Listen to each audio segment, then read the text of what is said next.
This is going to be a long one, folks.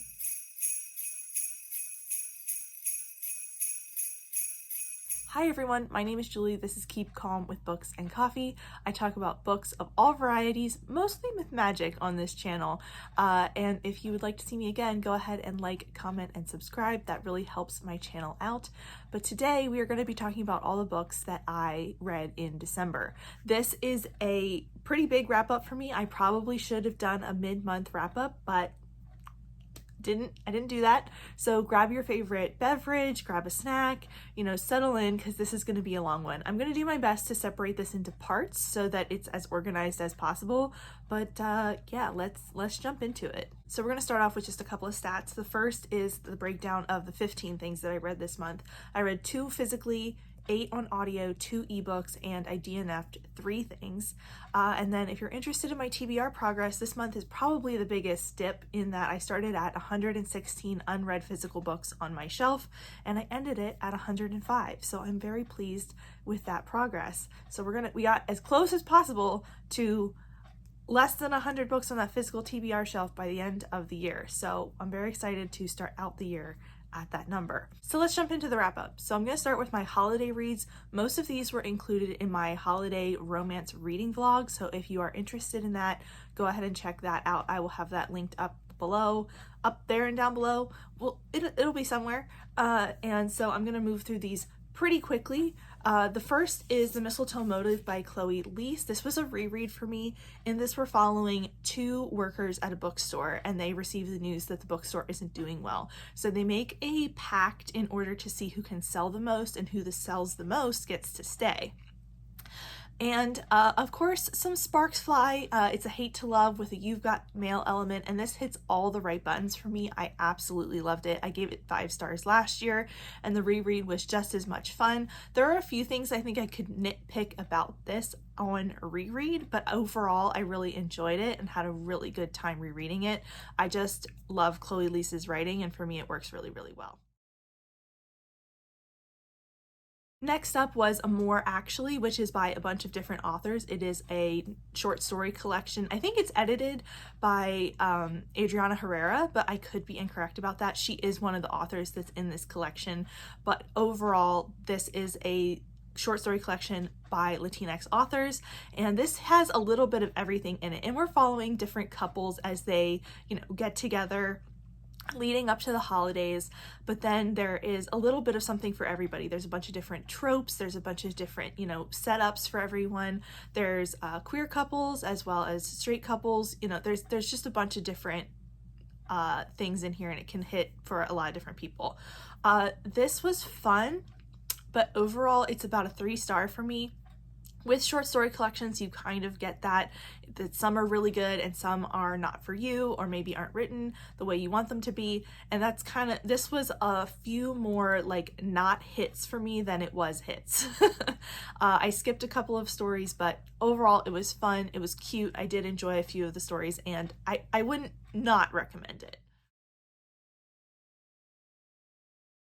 Then I listened to Wreck the Halls by Tessa Bailey. This was my first Tessa Bailey, and in this we're following Beat and Melody. Their moms were in a rock band together in years and years ago before they were born, but the band broke up and there is a revival of interest in the band and everyone wants them to reunite, but the women are not interested. So Beat and Melody get together and are on a reality show where they are going to try to reunite the band.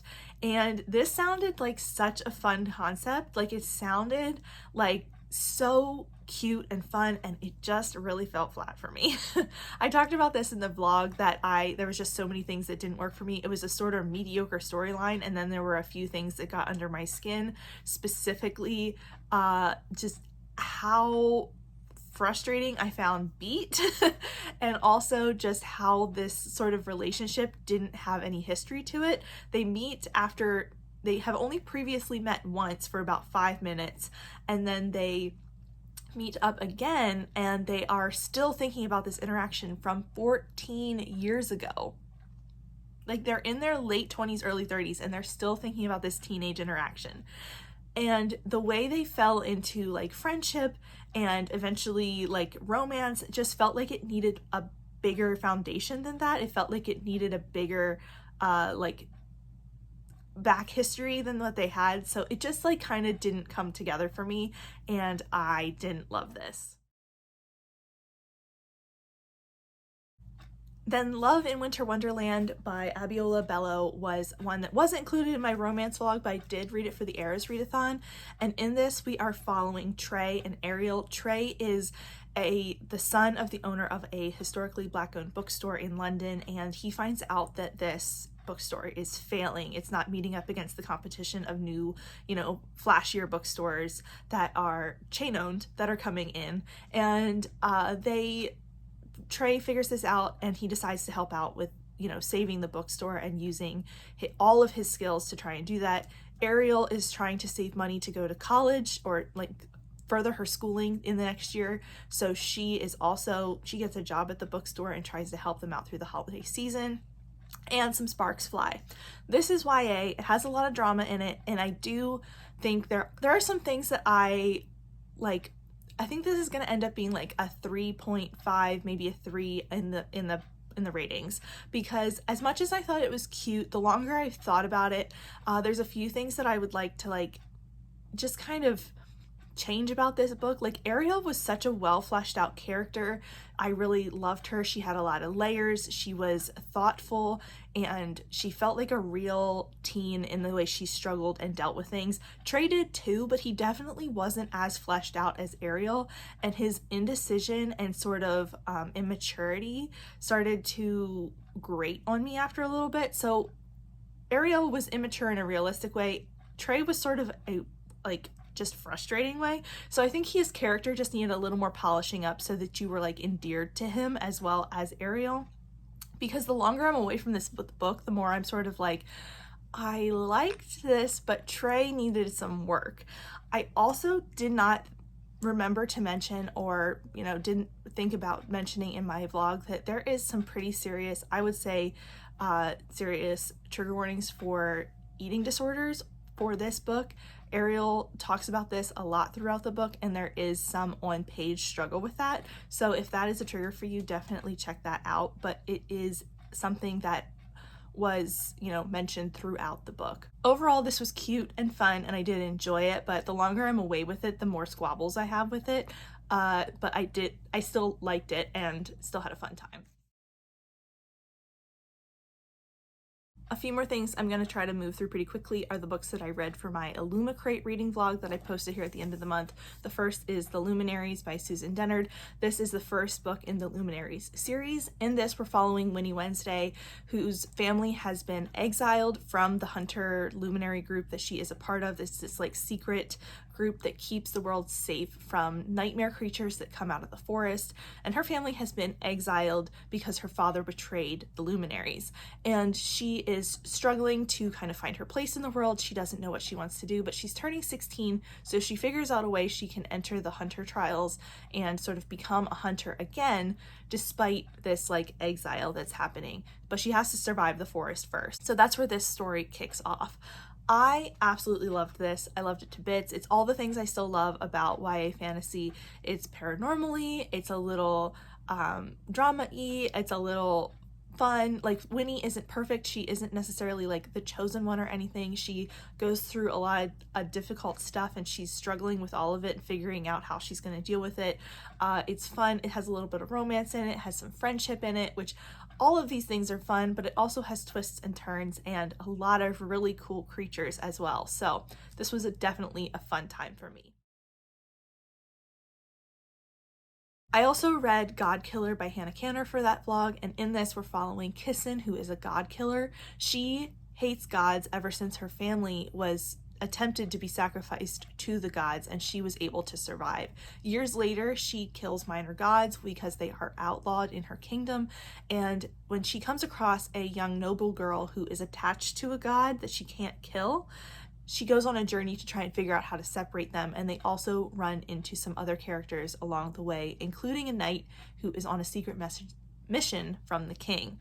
So I absolutely loved this book. I could gush about it for so long. I don't want to do it too much because that's what other videos are for at the end of the year. But this was the story that really grabbed me right from the beginning. I really loved Kisten as a character. I liked all of the characters in this story, but I especially loved her. She is full of rage. She is like smart and capable. She's so well written, and I really loved seeing her evolve throughout the book. She has such an interesting dynamic, and we explore all of her relationships with the other characters really well. This book is full of diversity and representation, and it's used throughout the book. It's really well included, and I enjoyed how Canner kind of wove that into the story really effortlessly. It was felt throughout the book, and I really noticed how well she did that, so I loved that about this book. I also really love the journey that we go on, and I just loved the way this wasn't info dumpy, but the world felt rich and beautiful, and I felt like I was understanding it. There was just a beauty to the way Canner did that, and I felt like this world was so rich and the story was so well written. I enjoyed this to pieces, and I cannot wait to read the sequel. Then I usually save my DNFs for the end, but I also DNF'd Martha Wells' Witch King during that vlog. This was a story of Kai, who is an immortal witch king. He was somehow sort of killed, and he's sort of trying to figure out who did it. Was he betrayed? You know, what happened that he ended up in this state? And I simply couldn't get into this. I gave this book 50 or so pages, but it's only a 400-page book and it's a standalone, and somehow this just wasn't working. Like I said, how Godkiller was such a rich world, this felt like it felt like Martha Wells knew her world, but she wasn't explaining it to me in a way that I could comprehend it and connect with the world and the characters. I just simply couldn't follow what was going on, and I was getting really frustrated. The writing style didn't work for me, so I decided to give up. I am just realizing that I have an additional book. So there is actually 16 books for this video, and I read 9 audiobooks. So what a fun time we're having. Now we're moving into books that were not part of vlogs or anything, so I'm going to try to give you my thoughts succinctly, but also give you more information than I was for the other ones. The first one I'm going to talk about is Knockout by Sarah MacLean. This is the 3rd book in the Hell's Bells series, and I feel like I have talked about this series so much this year simply because I read this over the summer for a romance book club, but I didn't quite finish it because I realized I wanted the full emotional impact, and I hadn't read the first 2 books in this romance series. And you can read them, they are companions, but my main complaint was that I couldn't tell the other characters apart because I was just thrown into the mix of them. So after reading the first 2 books in this series, I really could identify them. I really enjoyed this book a lot more. I'm glad I waited to get the ending and I went back and reread the first 2 books. This is a historical romance series about women who are they are called the Hell's Bells, they have a little group name, and they are trying to seek out people who are corrupt in London and take them down, and also, you know, people who are corrupt or abusing the system or abusing people to, you know, make more profit, and they try to figure out what they're doing and take down their empires. And they also find love along the way. It's a fun series. I really enjoy it. I had a great time reading this. The audiobooks are good. I think this might be my favorite one in the series just because I love, what is her name? Imogen Lovelace. And I think her name, I don't know, I'm not in Sarah MacLean's vein, but I'm wondering if her name is a nod to Ada Lovelace because she is like a scientist. She does bombs. She makes bombs, and it's so fun. She's a chemist. And just that's the kind of quirkiness of this series. I absolutely love it. It reminds me a little bit of Gail Carriger, but like for adults and with more like steaminess in them.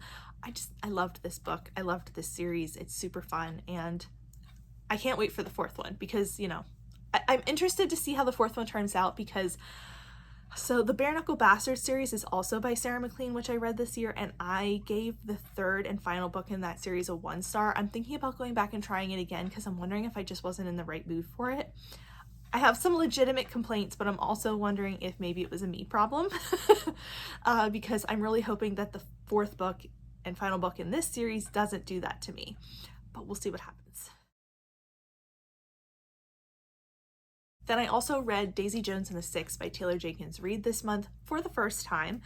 This is my second Taylor Jenkins read, and I absolutely loved this one as well. In this, we're following the band The Six, as well as Daisy Jones, as they recount what happened in I think the 80s, as when the band got together, had success, went on tour, and then very quickly disintegrated and broke up, and no one knows why. And they interview, this is a story told through interviews of the band members and people around them to try and tell you what happened, but everyone has a little bit of a different story or remembers things a little differently. This was such a fun read. I had such a good time with it. I listened to the audiobook, which is full cast, and you absolutely should listen to it that way. It gave such a rich and full, alive feeling to this story. I felt like this was a real band as I was listening to this. And I mean, I know the show exists now, so there is real music to listen to, and I have listened to that, but as you're reading this book and listening to the full cast audio, it just comes alive for you. I really loved this. I had such a really good time with this, just like I did Evelyn Hugo when I read it, and I enjoyed it so much. I just fell in love with this story. Everything that Wreck the Halls wasn't, this book was. I read this almost directly after reading Wreck the Halls, and it sort of soothed what I wanted and didn't get out of Wreck the Halls by reading this. It was kind of the perfect time to read it. So I absolutely loved it. I did think I would have liked a little more at the 2/3 mark. I think I would have liked a little more story building, because it started to get a little repetitive to me, but I still loved it to bits, and I just absolutely had the best time with it. It made me laugh, it made me cry. It does this thing that Taylor Jenkins Reid does with her characters, according to the 2 books that I read, where I love and hate all of the characters. Each character is so realistic in their complexities, and I just love and hate everyone till the end, and it's so good. I thought she did, I love this book. I want to reread it so that I can feel it all out again, but I just loved it, and I loved how clever it was and interesting, and how it felt like, a real band might happen. Next up, I have The Girl in the Tower by Catherine Arden. This is the sequel to The Bear and the Nightingale. I'm also currently reading the 3rd book in this series and hoping to finish it before the end of the year, but I'm reading this on the 30th and trying to finish it up, so that might just end up either being in my January wrap-up, or I will just have those thoughts for myself. In this series, we are following Vasilisa, who is a young girl growing up in the first book. She is growing up in the Russian countryside. Her father is sort of a powerful guy, but Vasilisa can see the old spirits. She kind of sees the old gods that exist, but Christianity is creeping into her village as well as into Russia, and she is seen as someone who is kind of hurting her family by continuing to believe in these old gods. That is the premise of the first book. It's her growing up, and in this book she is a young woman, and we take off the story from almost immediately after the first book ends. I loved this book, the complexity of the characters and the way that Arden writes her stories just transports me to these places. She puts me, with Vasilisa feeling her fear, or she puts me with Vasilisa's brother as he is angry, and I just feel all the things. I just really love the way she writes these stories. The characters are complex and interesting, and I like the way she writes out the voices of everyone and kind of gives you their thoughts and their feelings and why they're doing things. The undercurrent of this series is so well dropped in.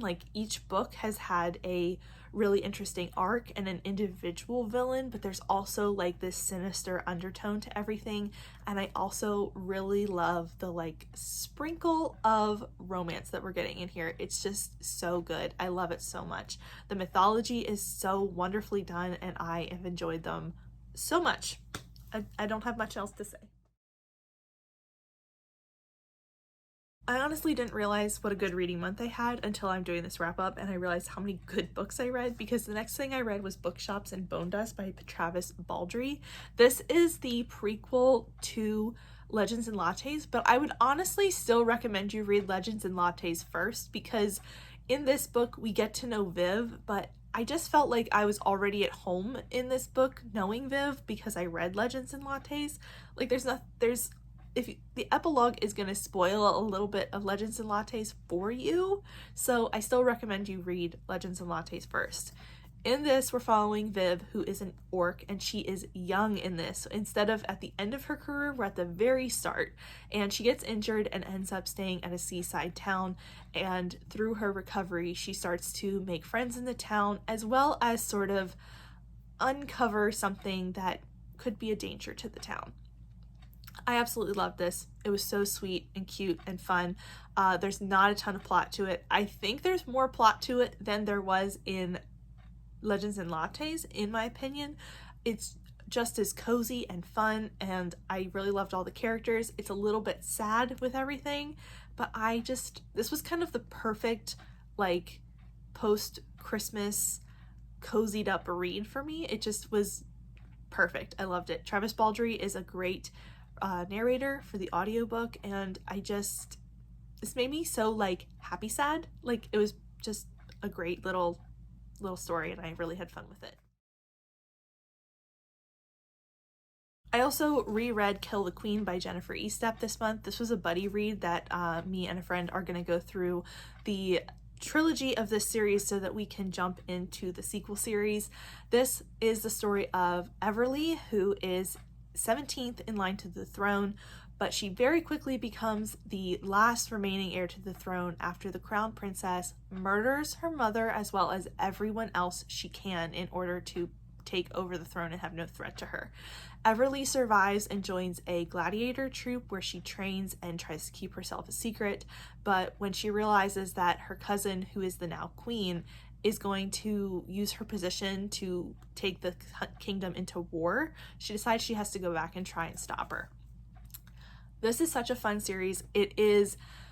Everly is a fun character.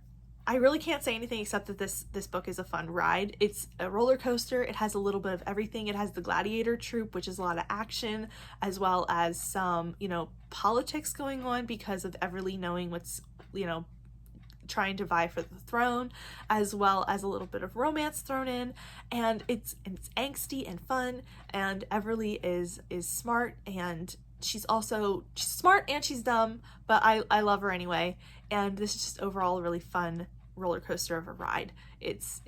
That's what I read it for, and that's what it is, and I don't have any deeper thoughts about it, so yeah, but I do recommend this series. It's super fun.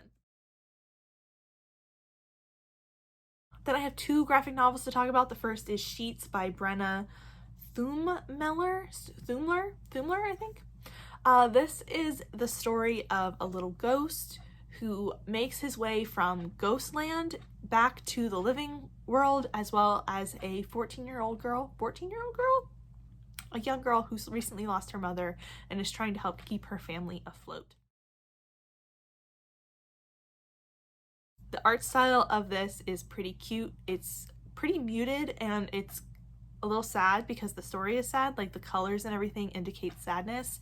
But I was really frustrated with this book. Like, it probably ends up at like a 2.5 or a 3 for me, simply because I was so frustrated that there were so many adults in this book that did not help our teen heroine. She was trying so hard to help her family and keep her family afloat during this really difficult time, and she just didn't receive any help, and it ended up giving me so much anxiety and frustration that I didn't enjoy the book.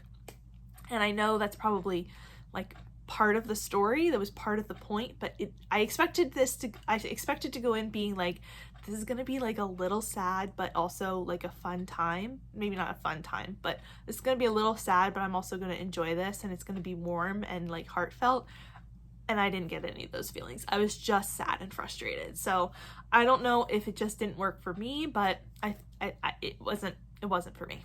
I also read Lore Olympus Volume 5 by Rachel Smythe this month. This is a Hades and Persephone retelling through graphic novel. I absolutely love these. I couldn't remember if I had read volume 4 before in Webtoon or not, but this is definitely all new information for me, and I had a great time with it. I'm really enjoying this. I think it keeps getting better and better as we go along. There's more, it's just interesting to see how we're unraveling everything that's happened and kind of revealing more and more, and I think Smythe does a really good job of kind of building the story and also checking in on our side plots. So having fun with this, and I really enjoyed it.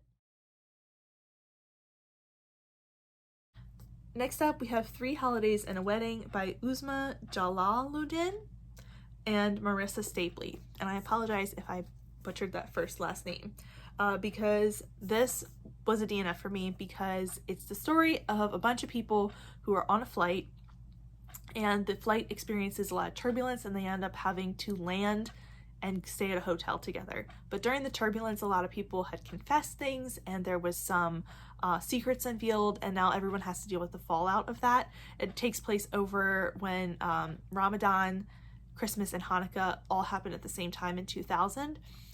I had a few squabbles with this book, but what really put me over the edge was just like, I couldn't believe that any of this was happening. Like, I didn't really love the one point of view that we had, and I was really frustrated with one of the points of view. And then I flipped ahead and kind of was trying to see if the other point of view would save the book for me, and I got even more frustrated with that point of view when I went to that point.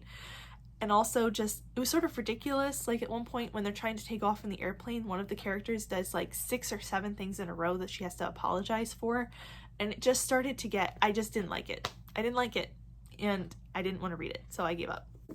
Then the other thing I DNF'd was The Spare Man by Mary Robinette Kowal, and this sounded like things I should love. It sounded like things I should absolutely love. We have a female main character who, she and her husband are on like a luxury cruise, and she is famous, but she has kind of hidden her identity on this space cruise that they're on, and when her husband is arrested for murder, she decides to investigate the crime and see if she can assist and free her husband. And I didn't feel connected to any of the characters. I got to I read this for a try the chapter for my TBR review, and I kept reading after the first chapter because I was like, I don't like this, and I'm not loving it, and I really want to like this. So I just kept going, thinking it was going to get better. So I think in the TBR review, I just read the first chapter thinking, this isn't great, but it might improve.